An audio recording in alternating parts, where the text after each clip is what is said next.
Hello my friends, my name is Tim Johnson. In this short video today, I want to talk about self-esteem. But before I do that, I just want to say that all these videos that I make, and there are about 420 on the channel now, so please subscribe. It just helps more people see them and hopefully more people get a little bit of help from them. All these videos are based on my own experiences. I'm not a doctor or profess to be any sort of expert. It's just based on my own experiences as an addict and an alcoholic in recovery. I say in recovery because my belief is that you never recover as such from alcohol and addiction. It's a constant job.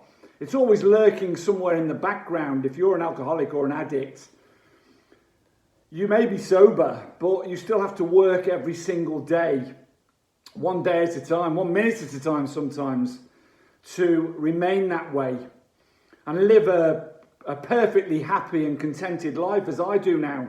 But it does take work, and you do have to look at certain painful aspects of your own life and existence and makeup and traits and habits and all the rest of it. In the last few videos, I've talked about various qualities and traits that I've had to work on to remain sober and stay strong.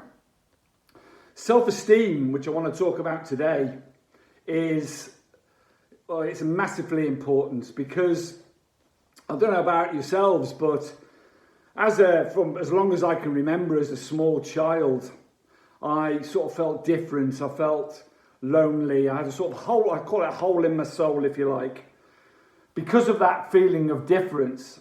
And, you know, my childhood wasn't the greatest, although I've moved on from that now and certainly don't blame any of my childhood or anything about that for my addictions and my alcoholism. That's my responsibility, which I've taken for it now. And, but as a child, I was very lonely, didn't fit in, and consequently was painfully shy, certainly in social situations, social anxiety, although it wasn't talked about much then. You know, I was obviously full of it, and it was only when I discovered alcohol and drugs, if you like, and I was about 13 years old when I started stealing my mother's pills and vodka, that I found I could fit in. It helped me to fit in. It gave me confidence. It gave me that self-esteem, if you like, that I was looking for or seemed to be searching for. And as things progressed over the years, obviously, my alcoholism and addictions progressed. My life story's on here somewhere. If you're at all interested, anyone's interested in that, have a look back and see the progression of it. You know, and it rolled like a snowball rolling down a hill. So self-esteem, you know, particularly when you get newly sober, is something you have to work very hard at. Because during addiction and alcoholism, I know that, again, I'm speaking for myself now, you know, you lose all dignity and self-respect and integrity and honesty, and all of those things disappear. Consequently, you stop taking care of yourself. You don't really care about yourself anymore. I mean, I couldn't even look at myself in a mirror. My self-esteem was so low. I never used to bathe. I never used to shave, shower, make my bed. You know, clothes were dirty. So, you know, I was just very rarely left the apartment, to be honest with you, at the latter stages, only to get more alcohol and more drugs. So it became an existence where I didn't really care about myself. I didn't really care. I couldn't look in my own eyes in the mirror. So when you get newly sober, it's an uphill battle to try, and you can't just magically click your fingers and your self-esteem will return. It starts by taking small steps, small goals, and I've said it many times on the channel. You know, it starts with self-care, if you like. As soon as you start caring about yourself, that, you know, self-esteem will start to slowly trickle back in. You know, you start taking care of your appearance, washing your clothes, making your bed in the morning, having a shower and a shave every day, eating the right foods, exercising every day. And all these things are well documented in science, you know, to create good mood. I mean, in the last video, I talked about depression and low mood. You know, the same sort of rules apply to self-esteem, really. The better, the better you take care of yourself with diet and exercise and meditation and self-care and rest and all the rest of it, the self-esteem will slowly return. But there's one massively important message which you may have heard before, which I didn't really get a grip of. As I say, this is in the rooms in the fellowship. People say, what people think of you is none of your business. And I didn't really get a grip of that to start with. See, the problem is, and you all know this, in today's society and Facebook and Twitter and all these bloody things, Instagram, we're constantly bombarded with images of what we should own, how we should look, how we should be, how we should behave. Many people's ideals are celebrities, which this is so far away from where we need to be and so far away from attaining any sort of happiness. The motto on the top of this channel is joy is not in things, it is in us. And that's a fact. It takes a long time to find it. Don't get me wrong, I'm not being glib about this. You have to work bloody hard at it. But it starts with not worrying about what people think.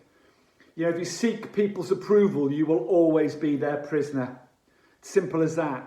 How many years? And for me, I'm as guilty as anybody out there. Scrolling, through Facebook and Twitter and bloody Instagram inanely, and your self-esteem plummeting. And also your mood, as all this bad news bombards you that is constantly flicking across your feeds and everything. So it starts with not worrying about what people think about you. It isn't any of your business. People will always have their own opinions on you and everything else in the bloody world.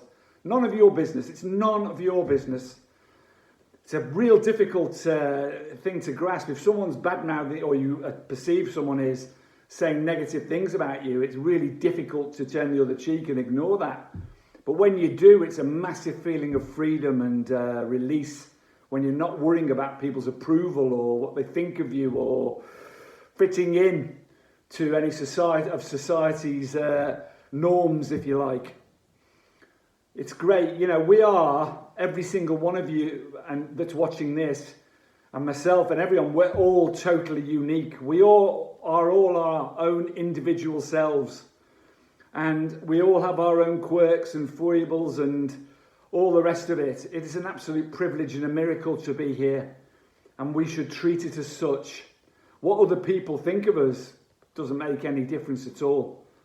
That's their own issue. That's their own stuff going on. And when you recognise it's their own stuff that they're trying to project on you, when you are trying to do this, you need to get off Facebook, get off Instagram, get off Twitter. I mean, obviously, if it's part of your job and that, and you have to be on it, just limit yourself to that. But get off it and stop looking at it. It's like bad news. I took all the news feeds off my phone because I don't want to hear it anymore. I change the world, or try to change the world, by spreading a bit of kindness every day. That's all I can do. You can't change what's going on in the world overnight by looking at bloody feeds and news feeds and all the rest of it. Anyway, you're all a miracle. You can all get your self-esteem back. I now feel comfortable in my own skin for the first time ever, and can look at myself in the mirror. And I think, I'm perfectly imperfect, if you like. I know my faults, and I own up to them because I'm honest now, where I never was before. But my self-esteem, I'm pleased with what I see now. And I'm pleased with the way I look after myself now. And you can be as well. So don't give up. Keep trying. It's a hard road, but small goals is what's needed. Much love to you all. Carpe Diem, memento mori. Seize the day today. Just be kind to somebody. Much love to you all. Bye-bye.